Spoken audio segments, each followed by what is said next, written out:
On vous souhaite la bienvenue à ericlatour.com. Peu souvent, on vous parle autant de douleurs chroniques. Qu'est-ce que c'est vivre avec la douleur chronique? Suite à différents problèmes de santé, dans ce cas-ci, Stéphane Lanier a subi des chirurgies pour des hernies discales et visiblement, la douleur persiste. Il va nous parler un peu de son calvaire, oui, c'est un peu le cas. Mais d'abord, on vous parle d'Édouard Bonaldo qui ne prend pas sa retraite.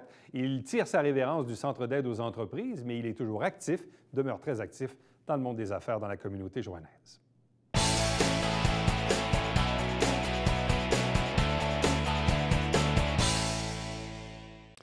Il tire peut-être sa révérence du Centre d'aide aux entreprises, mais par contre, il est toujours actif dans le monde des affaires et j'ai parfois même l'impression qu'à chaque fois que je le vois, qu'il rajeunit de fois en fois.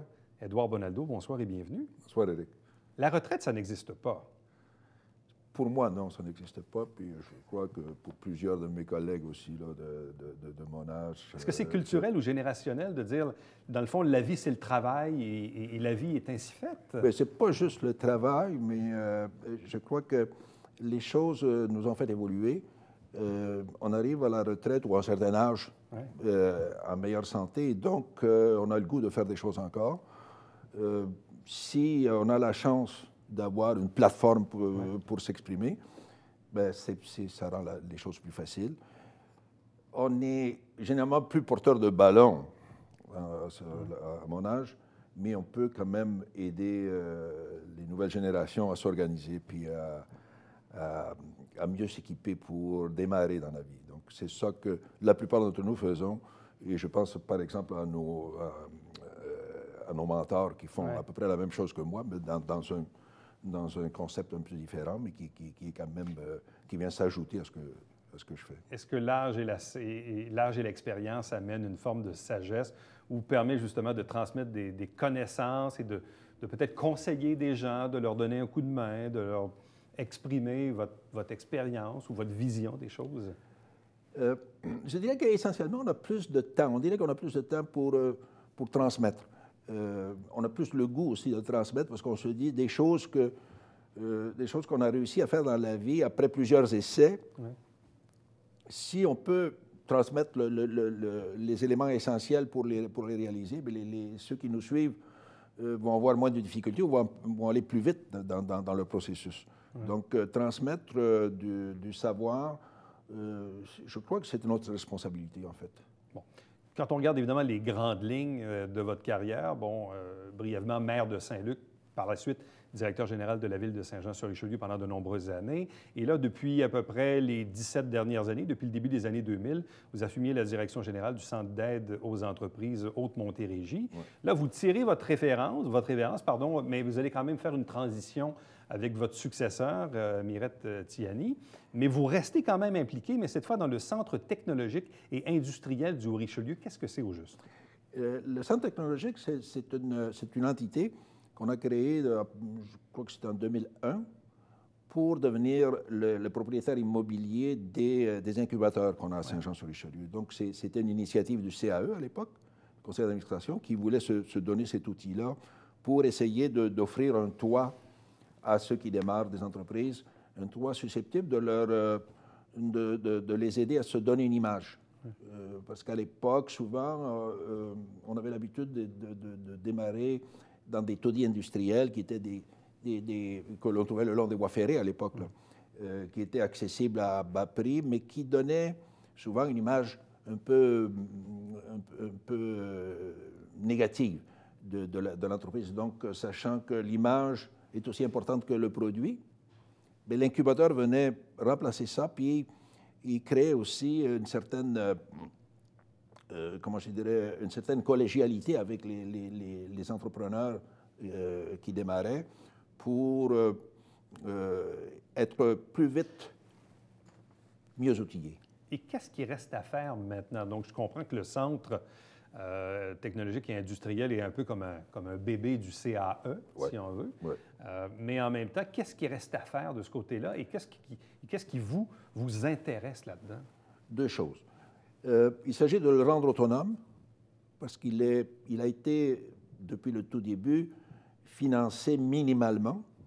Et donc, il a fallu réellement partager partager les cents en 4 pour arriver.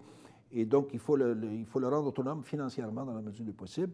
Et maintenant, il faut lui faire prendre le virage 4.0.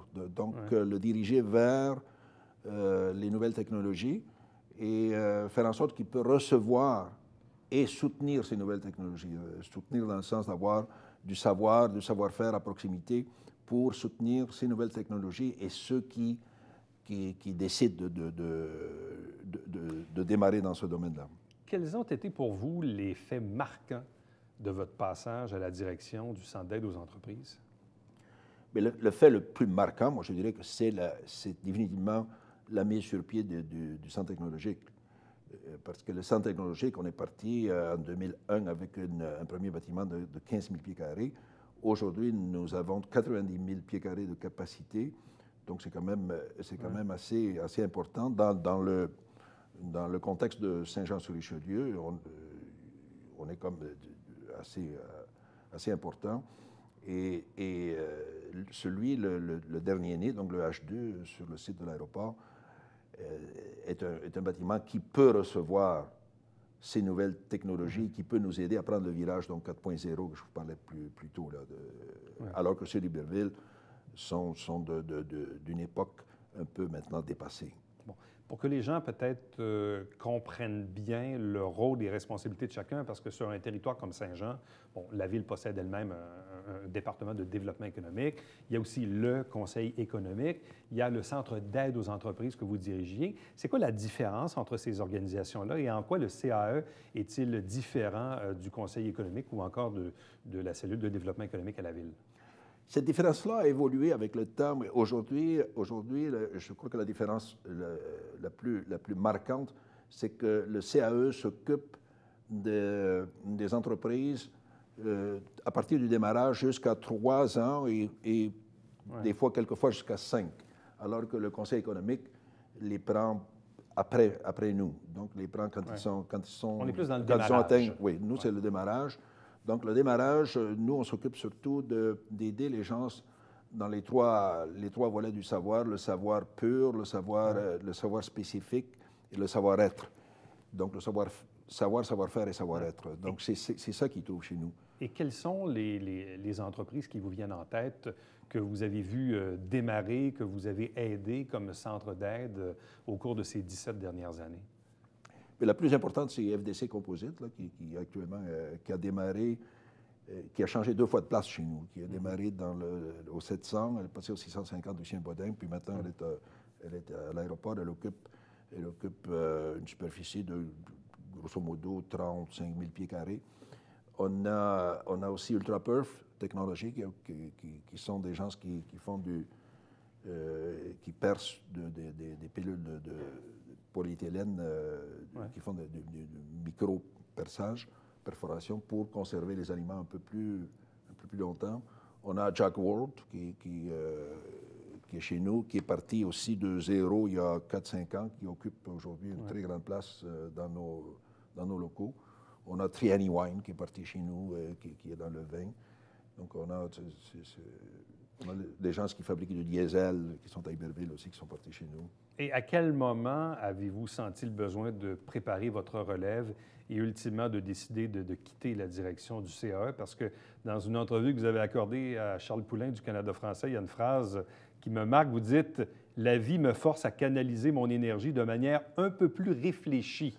Oui, ça veut dire quoi, ça? Ça veut dire que les fonctions de directeur général au CAE suggèrent que tu dois assister à des 5 à 7 assez régulièrement, que tu dois prendre des déjeuners le matin assez de bonne heure avec ceux avec qui tu veux travailler, et donc qui suggère que tu dois être disponible plus longtemps. Et ça demande un bon niveau d'énergie. Et ça prend un bon niveau d'énergie. Et il est évident que moi, débuter avant 9 heures maintenant, c'est un peu compliqué parce que dans certains moments de ta vie, tu vas réaliser que ton cerveau est mieux allumé, par exemple, à 2 heures le matin. Donc, il m'arrive souvent, presque tous les jours, de lire la presse à 2 heures le matin quand elle sort. Et c'est parce que c'est là que je suis bien éveillé. Mais aller déjeuner à 7h30 le matin, pour moi, c'est devenu plus difficile. C'est presque un supplice. Puis à 8h, je commence à m'endormir. Entre ça, pas si mal. Donc, c'est des raisons très terre à terre. Puis le médecin m'a toujours dit, quand je me plains, là, que bon, c'est ci, c'est ça, puis il me dit, quel âge as-tu, Édouard? Et là, vous répondez quoi? Et là, je réponds rien, je comprends ce qu'il veut dire. Ce qu'il veut dire, ajuste-toi. C'est aussi simple que ça. Oui, ajuste-toi. Et donc, c'est ça que je fais, là, finalement. Mais vous avez quand même, un bon niveau de santé encore, toujours. Vous êtes toujours actif. Oui, je n'ai pas à me plaindre. Non, je n'ai pas à me plaindre. Je fais peut-être un peu attention. Ma conjointe fait un peu attention à moi. Puis, non, je n'ai pas à me plaindre, sérieusement. Et quelle sera justement cette relève au CAE? Bon, Mirette Thiani est en poste depuis quand même un certain temps. Bon, elle va assumer la direction. Il y aura une période de transition. Oui. Donc, qui est-elle? Pourquoi l'avez-vous un peu choisie ou encadrée pour prendre votre relève? C'est une candidate qui avait répondu à une offre de stage il y a 2 ans. On offre toujours des stages chez nous. Toujours. On a des stagiaires tous les ans parce que on considère que c'est un besoin réellement crucial de fournir aux jeunes qui sortent des écoles ou qui finissent des stages. Donc, ce n'est pas la première fois qu'on a fait des stages. On a demandé quelqu'un en administration, quelqu'un qui était à maîtrise, qui avait besoin d'un stage pour compléter la maîtrise. Elle est venue chez nous. On a fait une sélection, donc elle est venue chez nous. Elle avait une double mission chez nous, un stage à deux projets, autrement dit. Elle a fait un excellent travail le long des quelques mois qu'elle a passé chez nous. Et le produit fini était exceptionnel. On a vu qu'elle s'intégrait très bien chez nous, qu'elle avait les qualités requises pour prendre charge de ma succession. Et on l'a préparée pendant 6 mois. Et maintenant, on avait dit, donc en juin passé, l'an passé, on avait dit, donc, dans 6 mois, elle a été mon assistante pendant 6 mois. Et en janvier, elle a pris la direction générale. Moi, je vais l'aider. C'est sûr que je vais l'aider là, au moins jusqu'à Pâques, comme conseiller aux entreprises. Et par la suite, c'est elle qui va décider là, qui va l'aider, qui va continuer à l'aider. Ouais. Mais j'ai très confiance. Puis je crois qu'elle est bien préparée pour les responsables. Ouais. Donc, on est très fiers de l'avoir trouvée. Et vous maintenez aussi votre implication auprès de l'Église patrimoniale de l'Acadie? Oui, ça, c'est un temps perdu, ça, mais c'est beaucoup. Mais ça a été surtout l'an passé, il y a 2 ans, là, parce qu'on s'est occupé du monument aussi un peu, là. Mais c'est un beau projet, ça aussi. Mais j'en ai d'autres, c'est la planche à dessin. Bien, Édouard Bonaldo, merci beaucoup. Bonne continuation. Ça me fait plaisir. Restez avec nous, puisqu'au retour, on reçoit Stéphane Lanier, qui a dû apprendre à vivre avec des douleurs chroniques et permanentes.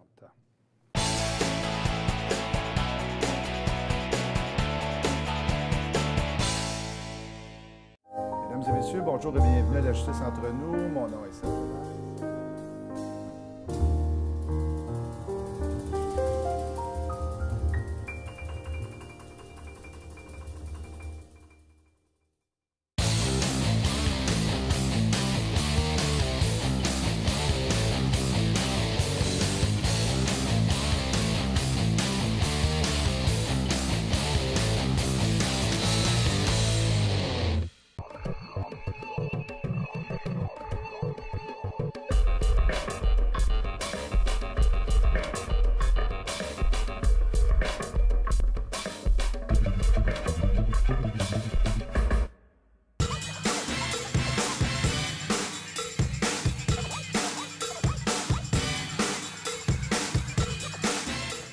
Dimanche, 9h30, Télé Bingo, on vous attend.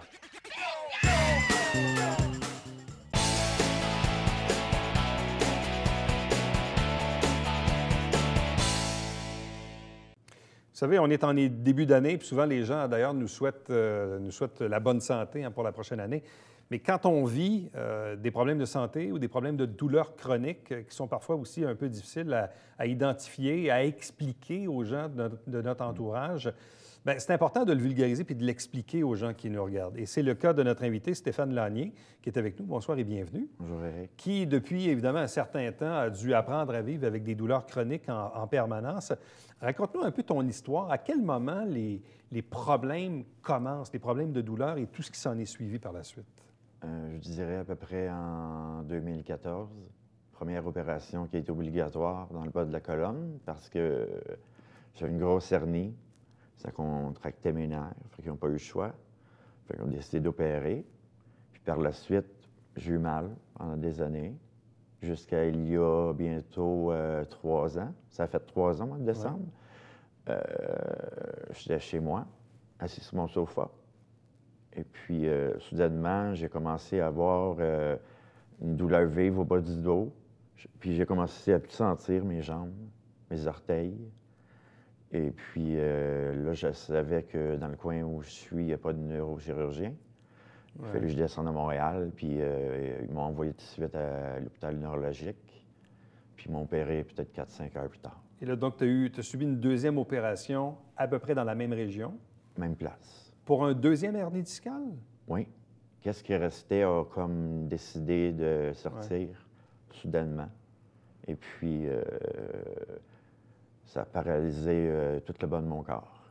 Et là, depuis cette deuxième opération, est-ce que tu as retrouvé, dans le fond, pleine sensibilité et pleine force au niveau des jambes? Je dirais à partir de mon nombril jusqu'à mes orteils, je ne sens plus presque rien.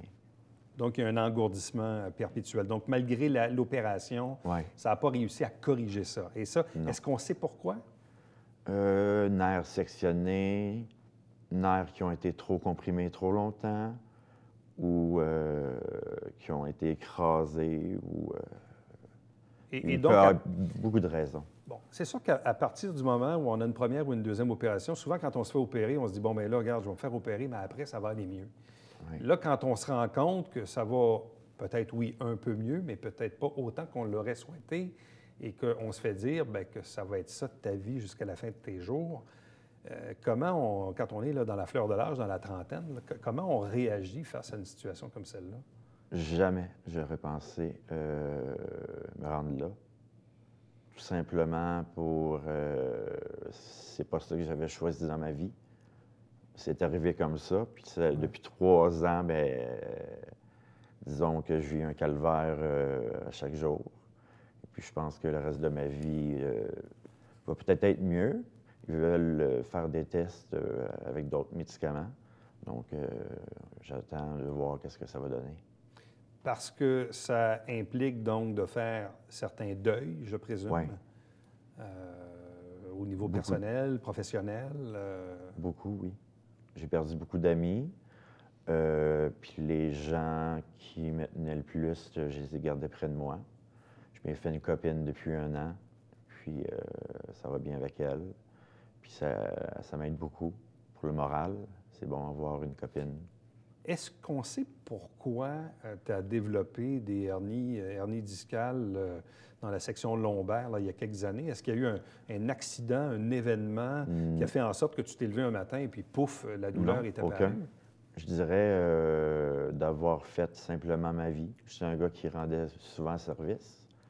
Fait que j'imagine, en travaillant 7 jours, depuis pendant 10 ans de temps, peut-être que c'est ça qui a donné ma santé présente. On ne le saura jamais.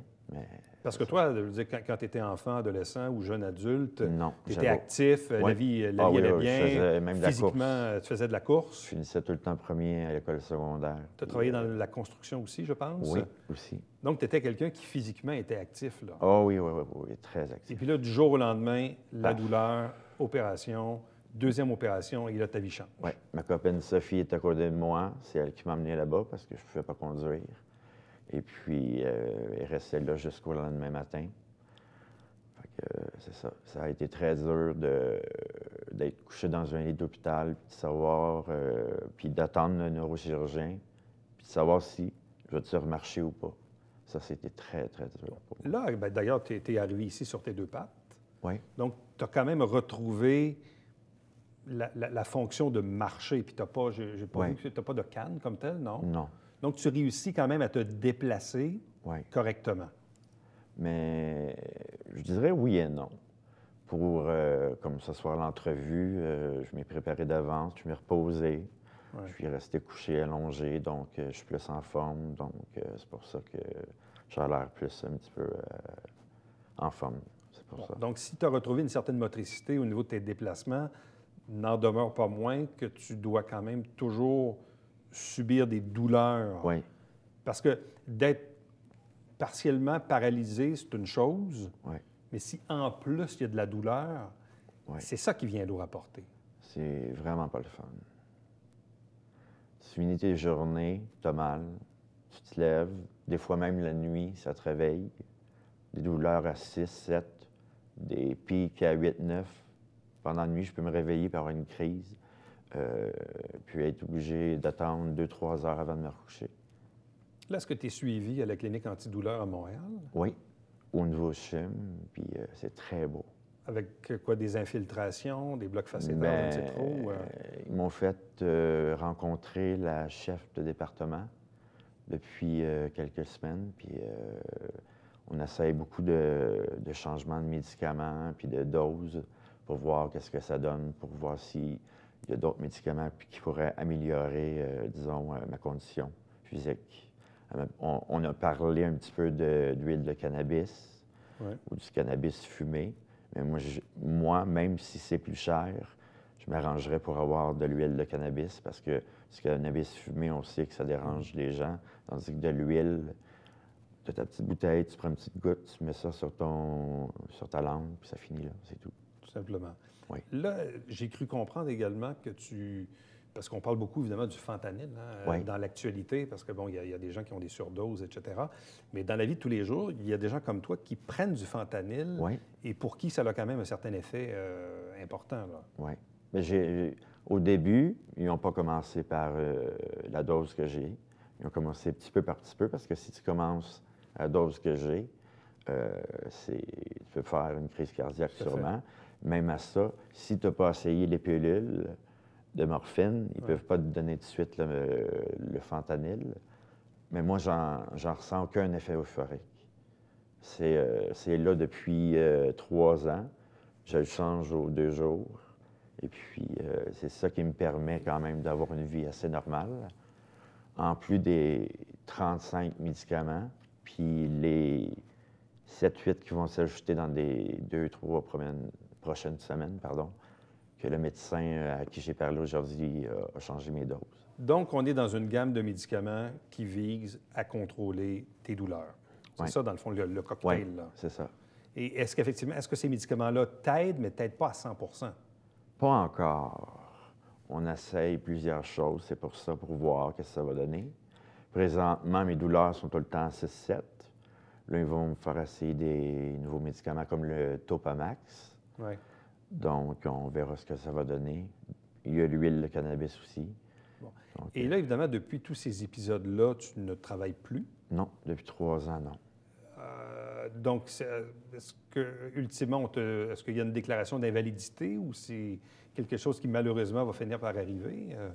Bien, disons que je suis sur l'aide sociale, dans une classe à part qui est ceux qui sont qui sont malades physiquement ou mentalement ou quoi que ce soit, qui ont été arrêtés par un médecin. Et moi, depuis ce temps-là, ben, je reçois environ 945 $ par mois. Il y a les rentes, parce que le gouvernement veut séparer ça en deux. Ouais. Fait qu'il y a les rentes qui veulent entrer en jeu. J'ai eu des problèmes avec mon médecin de famille. Il a fallu que je débarque de sa liste pour embarquer sur un autre. Il a fallu que j'embarque mon député de Châteauguay-Pierre Moreau pour qu'il m'aide à avancer, pour que j'aille un médecin de famille plus vite, parce que ça n'avait plus d'allure. Ah ouais. Parce que là, les rentes veulent avoir des papiers, mais ces papiers-là, par qui les faire remplir? Ouais. Pas de diagnostic encore. Donc, c'est ça. Parce que le problème que tu as, dans le fond, c'est que tu n'as pas de diagnostic Non, établi. aucun. Ça n'a pas un nom. Aucun nom. À part le fait de dire que, dans le fond... Douleur chronique. douleur chronique suite à hernie discale. C'est ça. Bien, ça peut être fibromyalgie, il y a plein d'autres trucs aussi. Et qu'est-ce qui fait que, parce que parfois les gens veulent vivre ça dans l'intimité ou en silence, qu'est-ce qui fait que toi, tu acceptes et que tu souhaites même en parler dans les médias et publiquement? Pour moi et pour les autres aussi. Parce que je dirais, quand la nouvelle a sorti sur les fils de médias, il y a plein de gens sur Facebook qui m'ont écrit en privé, demandé en ami, m'ont dit qu'ils vivaient la même chose, puis ils disent « T'as bien fait de faire ça, t'as raison, on l'aurait fait, mais on n'est pas game. » Tu sais, c'est à peu près ça. Donc, c'est important que les gens sachent, évidemment, ce que c'est, connaissent votre réalité et qu'on puisse le communiquer, parce que, comme je le disais d'entrée de jeu au début, on ne sait jamais, évidemment, ce qui nous pend au bout du nez. On peut avoir une vie tout à fait normale. Et demain matin, il arrive un événement comme le tien. Oui, parce que tu me regardes, comme tu dis, ça paraît pas. Tu sais. Je suis en chaise roulante, il me manque pas un membre, rien. J'ai mal, mais mon corps s'est habitué à avoir mal. Mon visage, tu sais, je veux dire, à force d'avoir mal, tu t'habitues d'avoir mal. Ouais. C'est ça. Stéphane Lallier, merci beaucoup d'avoir communiqué ça. Et bonne chance pour la suite. Merci. Reste avec nous, puisqu'au retour, on vous présente le Babillard quotidien.